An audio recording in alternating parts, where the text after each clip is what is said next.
വിവിധ ആവശ്യങ്ങൾ ഉന്നയിച്ച് സ്വകാര്യ ബസ്സുകൾ സർവീസ് നിർത്തിവെച്ച് നടത്തിയ സൂചനാ പണിമുടക്ക് തൃക്കരിപ്പൂർ ഉൾക്കൊള്ളുന്ന തീരദേശ ഇടനാട് ഗ്രാമീണ മേഖലയെ നിശ്ചലമാക്കി.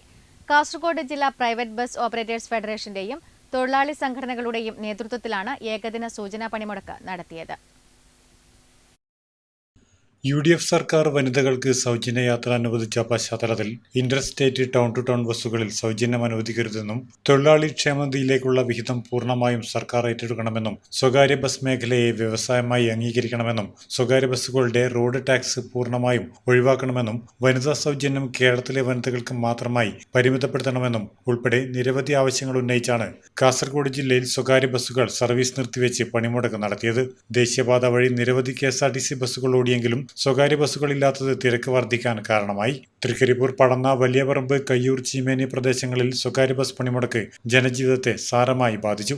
Network news, Trikaripur.